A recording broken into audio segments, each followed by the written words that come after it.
నమస్కారం S channel news కి స్వాగతం. ఈనాటి వార్తా విశేషాలు. ఖమ్మం కొత్త బస్ స్టేషన్ లో ఓ పాము హల్చల్ చేసింది. దీంతో ప్రయాణికులు భయాందోళన చెందారు. ప్రయాణికులు అందరూ కూడా చూస్తూ ఉండగానే ప్రాంగణంలో అటు ఇటు తిరిగింది. అనంతరం బస్ స్టేషన్ పక్కనే ఉన్న మున్సిపల్ వాహనాలను నిలిపివేసిన ప్రాంతానికి వెళ్లింది. దీంతో అంతా కూడా ఊపిరి పీల్చుకున్నారు. నిత్యం వాహనాలు ప్రజలతో రద్దీగా ఉండే ప్రాంతానికి పాము రావడంతో ఆందోళన నెలకొంది.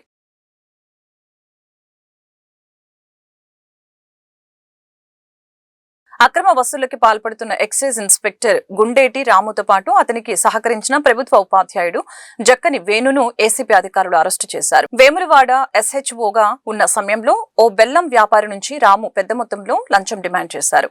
ఆ నగదును వేణు బ్యాంకు ఖాతాల ద్వారా తన కుటుంబ సభ్యులకు మళ్లించినట్లు విచారణలో తేలింది.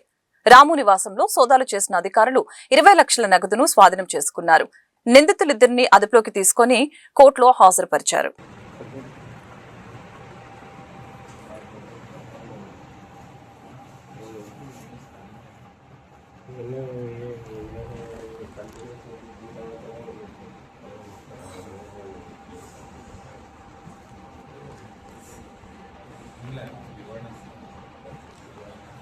ఖమ్మం జిల్లా వైరా మున్సిపాలిటీలో గ్రామ దీపిక మహిళా సంఘాల సభ్యులను నమ్మించి వారి పొదుపు సొమ్మును దారి మళ్లించిన ఘటన వెలుగు చూసింది. సభ్యుల నుంచి వసూలు చేసిన శ్రీనిధి రుణాల వాయిదాలను బ్యాంకులో జమ చేయకుండా ఆమె తన సొంత అవసరాలకు వాడుకుంది. వాయిదాలు సక్రమంగా చెల్లిస్తున్న అప్పు తీరకపోవడంతో అనుమానం వచ్చిన సభ్యులు బ్యాంకు స్టేట్మెంట్ తీగా భాగోతం బయటపడింది. బాధ్యురాలపై కఠిన చర్యలు తీసుకోవాలని బాధితులు డిమాండ్ చేస్తున్నారు. గ్రామ దీపిక మహిళా సంఘాల సభ్యులను పొదుపు సొమ్మును దారి మళ్లించిన 6 గ్రూప్ సభ్యుల నుంచి వసూలు చేసిన శ్రీనిధి రుణాలు 12,35,000 రూపాయల సొంత అవసరాలకు వాడుకున్న గ్రామ దీపి దీనిపై బ్యాంకు అధికారులు స్థానిక రైతు వేదిక నందు గ్రూప్ సభ్యులకు వారు కట్టిన లెక్కలపై వివరాలు సేకరించగా భారీ ఎత్తులో లెక్కలు బయటపడ్డాయి. దీనిపై సదరు గ్రామ దీపిక 10 రోజులలో సంబంధిత డబ్బులు పూర్తి స్థాయిలో చెల్లిస్తానని అధికారులకు చెప్పారు. సంబంధించిన మన 14వ వార్డులో ఆర్పిగా పనిచేసే సమాధానం 6 గ్రూపుల దగ్గర బ్యాంకు కట్టాల్సిన డబ్బులు కట్టకుండా వాళ్ళు ఇచ్చినప్పుడు బ్యాంకులో రెగ్యులర్గా రీపేమెంట్ చేయకుండా డబ్బులు వాడుకుంది. ఇట్లా వాడుకున్న 6 గ్రూపుల డబ్బులు కూడా మొత్తం 12,45,000 చిల్లర తేలినాయి. దాన్ని నిన్న వాళ్ళు మన గ్రూప్ వాళ్ళు బ్యాంక్ దగ్గరకు వచ్చి బ్యాంకులో చూసుకుంటే ఇన్ని నెలల బట్టి కట్టలేదని చెప్పేసి వాళ్ళకి తెలియటం వల్ల నిన్న బ్యాంకులో దాన్ని మొత్తం వెళ్ళి లెక్క చూసుకొని మళ్ళీ ఈరోజు గ్రూప్ సభ్యులందరినీ పిలిపించి వాళ్ళకి ఎవరెవరు గ్రూప్ వారీగా లెక్క చేసి ఎంత తేలిందని ఆ గ్రూప్ వారీగా లెక్క చేయడం జరిగింది. మొత్తం టోటల్గా చూసుకుంటే 12,45,000 వచ్చింది. దీనికి సంబంధించిన అమౌంట్ని ఈ నెల 30వ తారీఖు కల్లా వాళ్ళకి కడతామని చెప్పేసి సమాధానం వాళ్ళ భర్త కూడా వాళ్ళు ఒప్పుకోవడం జరిగింది. దానికి సంబంధించి తీర్మానం చేశాను. దీనికి అన్ని కూడా గ్రూప్ సభ్యులందరూ కూడా ఒప్పుకోవడం జరిగిన సంఘటన. ఇటువంటి ఇంకా మా ప్రజెంట్కి మాకు దృష్టికి అయితే రాలేదు కాబట్టి ఇక నుంచి మేము ఇటువంటి జరగకుండా ప్రతి వార్డులో కూడా ఎస్హెచ్జి మీటింగ్స్ ఎస్ఎల్ఎం మీటింగ్లు అన్నీ కూడా జరిగేటట్టు చూసుకొని అందరి సభ్యులకు కూడా ఎవరు కూడా ఆర్పీలకు డబ్బులు ఇవ్వడానికి చేస్తాం. ఆల్రెడీ ఇంతకుముందు కూడా ఇటువంటి పరిధిలో సిఆర్పీకి 15 నుంచి 20 గ్రూపులు ఉంటాయి. ఏమో పరిధిలో 15 గ్రూపులు ఉన్నాయి. మిగతా సభ్యులకు కూడా అందరికీ తెలుసు. మిగతా సభ్యులు కూడా ఈరోజు అడిగాను, నేను అందరిని అడిగాను. ఎవరు కూడా మా దగ్గర ఏం లేదని చెప్పారు. ఈ 6 గ్రూపులే తేలేదు. ఇప్పుడు ఈ డబ్బులు కట్టిన తర్వాత దీన్ని మా పీడీ గారికి దీనికి రిపోర్ట్ రాసి పీడీ గారికి పంపించిన తర్వాత పీడీ గారి డైరెక్షన్స్ బట్టి మేము ఆ మీద చర్యలు ఇస్తాం. పీడీ గారికి కమిషనర్ గారికి ఈ విషయం మేము తెలియజేస్తాం, రిపోర్ట్ పంపిస్తాం. దాని మీద వాళ్ళు తీసుకునే దాన్ని బట్టి మేము చర్యలు ఇస్తాం. గతంలో కూడా రాలేదు కానీ మామూలుగా డబ్బులు అడుగుతుందంటే మేము పిలిపించి మాట్లాడాము. అప్పుడు నుంచి ఆగిపోయింది. మళ్ళీ ఎవరు కూడా ఈ మధ్యలో రాలేదు. మన దగ్గరికి డబ్బులు తీసుకుంటుందనే రాలేదు. మౌలిక సర్వీస్ ఛార్జీలు తీసుకునేది కానీ అంతకంటే 6 కాలం శ్రమించి సాగు చేసిన పంట చేతికొచ్చే సమయంలో నీరందక కళ్ల ముందే ఎండిపోతుంది. చెమట చిందించి పెంచిన పైరు పొట్ట దశలో తడారిపోతుంటే తట్టుకోలేకపోతున్నాం అంటూ ఖమ్మం జిల్లా తల్లాడ మండలం గోపాలపేట రైతులు ఆవేదన వ్యక్తం చేస్తున్నారు. సాగునీటి సరఫరాలు అధికారుల వైఫల్యం తమ పాలిటి శాపంగా మారిందని వారు మండిపడుతున్నారు. తల్లాడ మండలంలోని గోపాలపేట పరిధిలో సాగునీటి సమస్య తీవ్ర రూపం దాల్చింది. ప్రస్తుతం వరి పంట పొట్ట దశకు చేరుకోవడంతో ఈ సమయంలో నీరు ఎంతో కీలకం. అయితే అధికారులు ప్రకటించిన వారాబందీ విధానం క్షేత్రస్థాయిలో సక్రమంగా అమలు కావటం లేదని రైతులు ఆరోపిస్తూ ఉన్నారు. పంట చేతికి వచ్చే సమయంలో నీరు లేకపోవడంతో ఎండిపోయే ప్రమాదం ఉందని ఆందోళన వ్యక్తం చేస్తున్నారు. ఇప్పటికైనా అధికారులు సాగునీటిని సరఫరా చేయాలని రైతులు డిమాండ్ చేస్తున్నారు. పేరు తిగుల వెంకటేశ్వర్లు అండి. నేను 3 ఎకరాల కౌలుకు తీసుకున్నానండి పొలం. అయితే ఇప్పటి వరకు వారం వారం అన్నారు నీళ్ళు, ఇప్పుడు పట్ట తీసుకొచ్చేసింది. నీళ్ళు లేకుండా పోయి మొత్తం ఎక్కడికక్కడ ఎండిపోతున్నాయి. మరి వారం వారం అన్నారు నీళ్ళు, ఎంత 13 రోజులు అయితే నీళ్ళు రాలేదు. మొత్తం పట్ట తీసుకొచ్చి మొత్తం ఎక్కడికెక్కడ నీళ్ళు కట్టిపోతున్నాయండి. మరి నీళ్ళు ఇబ్బంది పడితే మేము 40 ఎకరాలకి 40,000 దాకా పెట్టుబడి పెట్టినాం. ఇవన్నీ ఇబ్బంది పడతాం కాబట్టి నీళ్ళు వదలవాలని గవర్నమెంట్ వారిని కోరుకుంటాం. నల్లమూత మోహన్రావు, గోపాలపేట సిరిపురం మేజర్ కింద మాకు ఆయకట్టు ఉంది. ఆయకట్టు కింద ఆరుదళ్ళని వారం రోజులని వారబంది అని పెట్టారు. అయినా ఎండిపోయే దశలో వారం రోజులు కిడవకుండా 12-13 రోజులు అవుతుంది. మొత్తం నెర్రగొట్టి పొలాలన్నీ పొట్ట దశలో ఎండిపోయే పరిస్థితికి వచ్చింది, ఎండిపోతూ ఉన్నాయి. నెర్రెలు బారింది. ఇంకా 2-3 రోజులు అయితే చేతికి రాదు. ఇప్పటికే 40,000-50,000 రూపాయలు పెట్టుబడి పెట్టి రైతులందరూ నష్టపోయే పరిస్థితి కనపడుతుంది. కాబట్టి తక్షణమే అధికారులు స్పందించి సిరిపురం మేజర్ నీళ్ళు ఈ గోపాలపేట ఈ కాలువ కింద నీళ్లు వారబందులని పెట్టారు. 12 రోజులైనా నీళ్ళు రాలేదు. పంటలన్నీ ఎండిపోతున్నాయండి, పొట్ట దశకొచ్చినాయి. నీళ్లు తొందరగా వదిలితే ఈ పంటలు పనికొస్తాయి, లేకపోతే పనికి రాకుండా పోతాయండి. దాని గురించి మరి గవర్నమెంట్ తొందరగా నీళ్ళు వదిలే కార్యక్రమం చేపట్టాలని మీ అందరిని కోరుకుంటున్నాం. ఖర్చులో ఉందండి. ఇక పెట్టుబడులు బాగా పెట్టాం, రైతులు సాయంత్రం నాశనం అయిపోతారు. మీరు దయించి నీళ్ళు వదిలిపెట్టారు. ప్రభువైన యేసుక్రీస్తు బోధనల్ని ప్రజలకు అందిస్తూ ఆధ్యాత్మిక సేవ చేస్తున్న నిజమైన సేవకులకు బిషప్ గా అవకాశం కల్పించాలని డోర్నకల్ డయాసిస్ అధ్యక్ష మండల పీఠం ఎన్నికల బిషప్ అభ్యర్థి కె సేనం రాజు కోరారు. ఖమ్మం శ్రీనివాసనగర్లోని బృందావనం గార్డెన్ లో church of south India Dornakal diocese అధ్యక్ష మండల పీఠాధిపతి ఎన్నికల సన్నాహక సమావేశం నిర్వహించారు.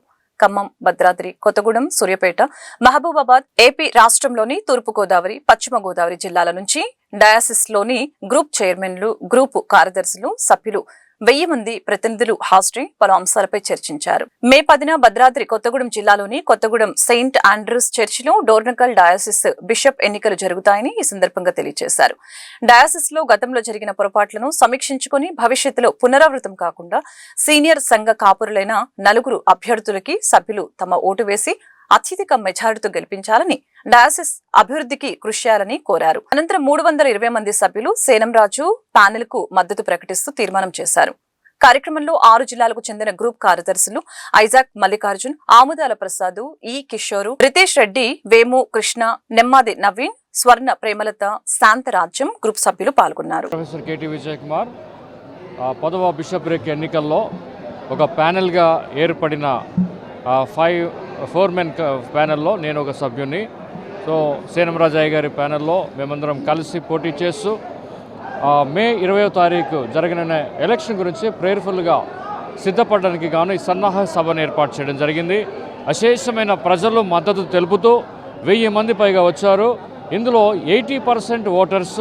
నిన్నటి దినం నామినేషన్స్ కూడా 400 నామినేషన్స్ రావడం మా విజయానికి గొప్ప సూచనగా ఇది కనబడుతూ ఉంది. సో యాజ్ ఎ ప్యానెల్గా మాకు ఒక చాలా క్లారిటీ విజన్స్ ఉన్నాయి. పారదర్శకమైన, ఆధ్యాత్మికమైన, నిజమైన సమర్పణతో అధ్యక్ష మండలాన్ని ఉన్నతమైన స్థితికి చేర్చడానికి, ఐక్య మనసుతో పనిచేయడానికి మేము కలిసి వచ్చాం.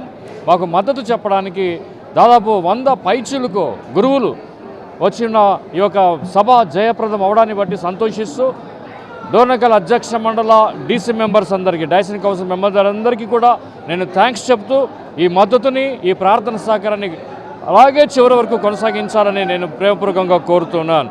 అలాగే ఈ యొక్క ఓటు వినియోగించుకోవడానికి మీరు చాలా జాగ్రత్తగా ఆచితూచి మీ యొక్క నిర్ణయాన్ని తీసుకోవాల్సిందిగా డీసీ మెంబర్స్ అందరికీ నేను ప్రేమపూర్వకంగా మనవి చేస్తున్నాను. ఎందుకనంటే ఈ యొక్క ఓటు 900 సంఘాల భవిష్యత్తు, 250 పైచులకు గురువుల భవిష్యత్తుకి సంబంధించింది. భవిష్యత్తులో క్రైస్తవ సంఘం ఎలా ఉండబోతుంది అనే దానికి ఈ ఓటు ఒక మూలంగా ఉంటుంది. కనుక జాగ్రత్తగా, నిర్ణయాత్మకంగా, ప్రార్థనాపూర్వకంగా దేవుని వైపు చూస్తూ మీ యొక్క ఓటు వినియోగించుకొని ఆ ప్రార్థనతో ముందుకు వచ్చిన మా ప్యానెల్ సభ్యుల్ని మీరు గెలిపించి అవకాశం ఇవ్వాల్సిందిగా కోరుతూ జయప్రదం చేసినందుకు మరొకసారి హృదయపూర్వక కృతజ్ఞతలు చెల్లిస్తూ డోర్నకల్ అధ్యక్ష మండలంలో 10వ బిషప్ రిక్ ప్యానెల్లో ఉన్నాము. మరి ఈ డోర్నకల్ అధ్యక్ష మండలం ఒక ఆధ్యాత్మికమైన అధ్యక్ష మండలం. ఈ యొక్క సమయంలో బిషప్రిక్ ఎన్నికల కొరకు ప్రత్యేకంగా అధ్యక్ష మండలం అంతా కూడా ప్రార్థన పూర్వకంగా ఎదురు చూస్తూ ఉన్నది. ఈ అధ్యక్ష మండలానికి ఒక మంచి నాయకుడిని, పీఠాధిపతిని ఏర్పాటు చేయాలనే ఉద్దేశంతో ఈ దినమున ప్రతినిధులు, అధ్యక్ష మండల కౌన్సిల్ మెంబర్స్, వెల్ విషర్స్ అందరూ కూడా ఈ స్థలంలో చేరి ప్రార్థన పూర్వకంగా ఈ కార్యక్రమాన్ని నిర్వహిస్తూ ఉన్నారు.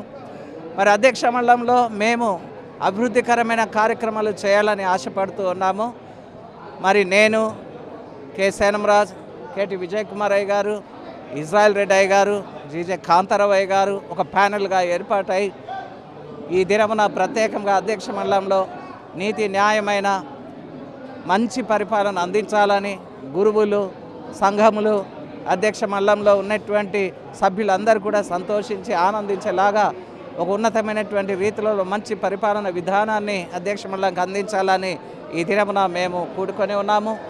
మేము దానికోసం ప్రార్థన పూర్వకంగా ముందుకు వస్తుండగా దయచేసి అధ్యక్ష మండలంలో ఉన్న ప్రతి ఒక్కరు ప్రార్థించి మా ప్యానెల్కి దయచేసి ఓటు వేయవలసిందిగా ప్రత్యేకంగా మనవి. ఖమ్మం జిల్లా పెనుబల్లి మండలం తాళ్లపంట గ్రామ సమీపంలో అడవి పందిని వేటాడి మాంసాన్ని విక్రయిస్తున్న 5 వేటగాళ్లలో 3 అదుపులోకి తీసుకున్న అటవీ శాఖ అధికారులు.